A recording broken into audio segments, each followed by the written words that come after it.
O assunto agora são os novos direitos dos empregados domésticos. As novas regras sancionadas na noite de segunda-feira pela presidente Dilma Rousseff representam, em média, um aumento de 20% no custo para os patrões. E quem vai nos ajudar a entender o que muda na prática é o juiz do trabalho, Agenor Calazans, que já está aqui com a gente. Bom dia, doutor. Bom dia, Juliana. Muito bom dia, doutor. Bom dia, Sodac. Bom dia a todos que nos assistem na TV Bahia. Pois é, doutor. Muitos desses direitos aí previstos na lei, tem muita gente aí como fundo de garantia e seguro contra acidentes, ainda vão ser regulamentados e só devem, de fato, começar a ser pagos aí dentro de 4 meses. Mas muita gente tem dúvidas. Por exemplo, precisa começar a registrar isso já? Fundo de garantia, ponto, como é que funciona isso? O senhor vai responder tudo isso daqui a pouco para a gente, porque agora a gente vai acompanhar uma reportagem sobre esse assunto. Vamos acompanhar ali, doutor. Não.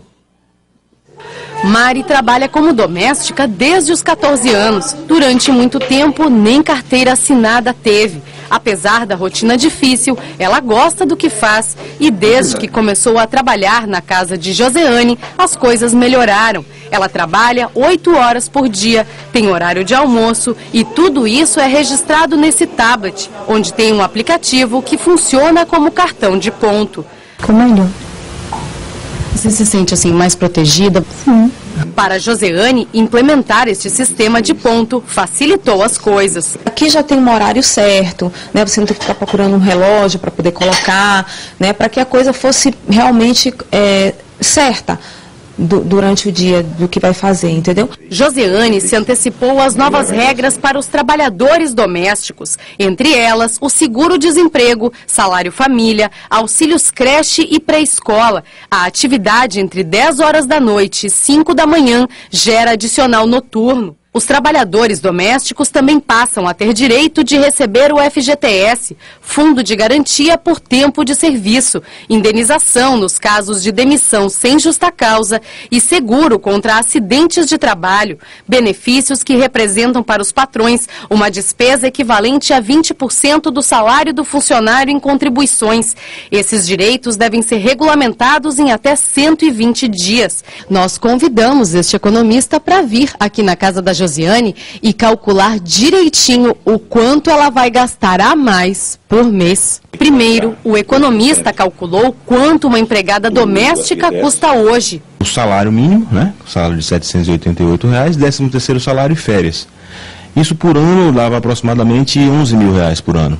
No caso de Joseane, ele adicionou os custos com o seguro família, já que Mari tem 2 filhas e está grávida novamente, e as horas extras que Mari faz por mês. A despesa vai aumentar em quase 24% a partir de outubro. Eles vão sair de uma média mensal de R$ 950 de gasto para R$ 1.175 mensal. De acordo com o sindicato da categoria, mais de 40% dos domésticos ainda não têm carteira assinada. Isso ainda precisa da mudança de mentalidade de quem emprega e de quem trabalha, né? Porque a carteira assinada é fundamental para qualquer trabalhador ou trabalhadora. Pois é, essa lei aí vai beneficiar aqui na Bahia cerca de 450 mil pessoas que trabalham como empregados domésticos em todo o estado, mas muita gente ainda tem muita dúvida. Doutor Agenor Calazans, juiz de direito, tenta tirar essas dúvidas para a gente agora. Doutor, em relação ao fundo de garantia, por exemplo, que não era obrigatório, agora passa a ser obrigatório, mas só vai começar a ser a guia emitida aqui a 4 meses, em outubro. Como é que fica daqui até lá? O patrão já tem que recolher esse fundo de garantia? Como é que funciona isso? Pois é, Sodac, ainda não. A inclusão no FGTS está uma coisa demorada. E a lei diz que depende ainda de regulamentação do Conselho Curador e do órgão gestor do FGTS, que é a Caixa Econômica. De modo que, por enquanto, ainda não é obrigatório o recolhimento, apesar de a inclusão já estar prevista na lei. Agora, doutor, essa questão do recolhimento do FGTS é um dos pontos, quem sabe até o mais polêmico, né, de toda essa lei do trabalhador doméstico. Mas a obrigatoriedade do recolhimento do FGTS por parte do empregador, né, ele era facultativo antes. Como é que fica agora depois da sanção da lei? A partir da sanção da lei, a partir de quando haja a regulamentação pelo órgão gestor e pelo Conselho Curador do FGTS, não haverá mais opção do empregador, será obrigatório.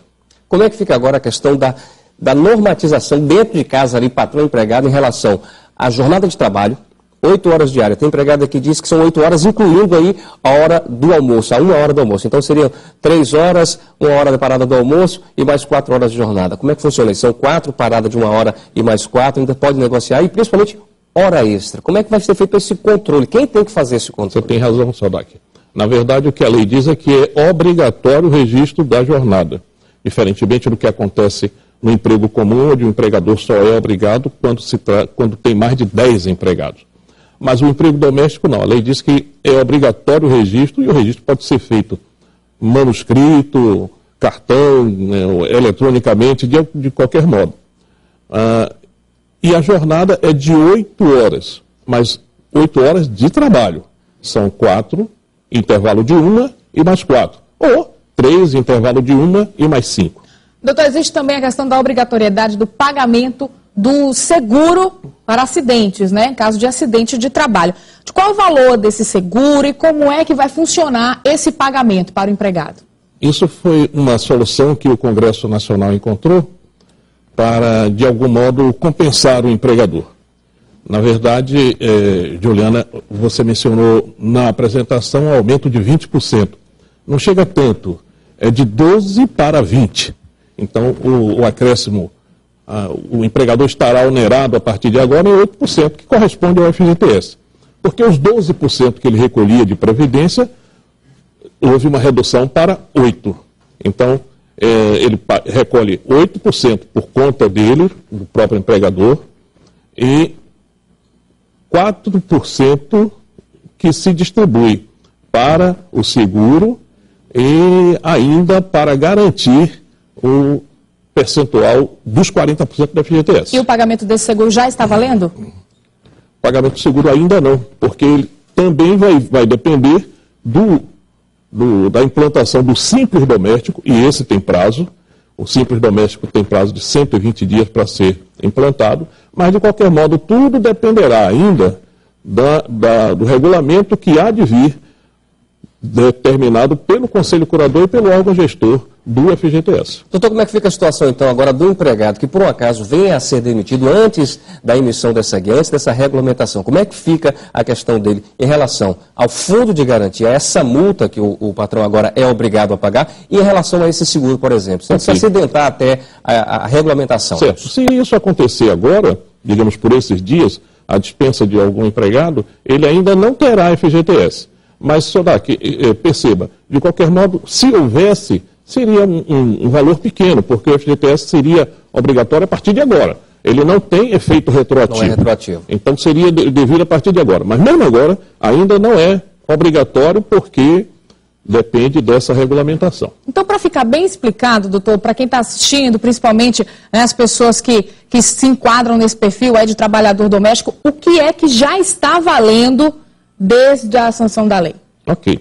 A jornada, essa é obrigatória, observância obrigatória, jornada de 8 horas. 44 semanais.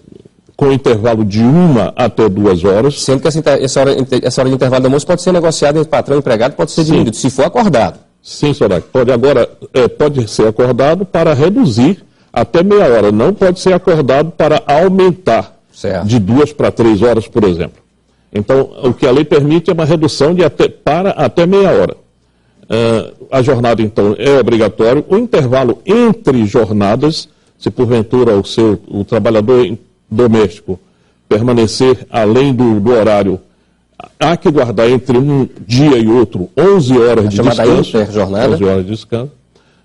Como já era obrigatório o intervalo semanal, ele precisa ter um dia de descanso por semana, preferencialmente aos domingos. Então é uma preferência, não é uma coisa que seja obrigatória. Pode haver acerto no sentido de que outro dia seja destinado a descanso. A compensação de jornada também é permitida. E aí, as primeiras 40 horas devem ser pagas, primeiras 40 horas extras, devem ser pagas ao trabalhador, e a compensação se poderá fazer com as horas extras seguintes a essas 40. Tá certo, então. Doutor Julião, muito obrigado por ter ajudado a gente aqui no Jornal da Manhã, tá? Eu que agradeço, e sempre que puderem, me convidem, que eu estarei aqui com muito prazer. Bom dia, bom feriado. Olha só, a gente vai falar agora sobre a interrupção no abastecimento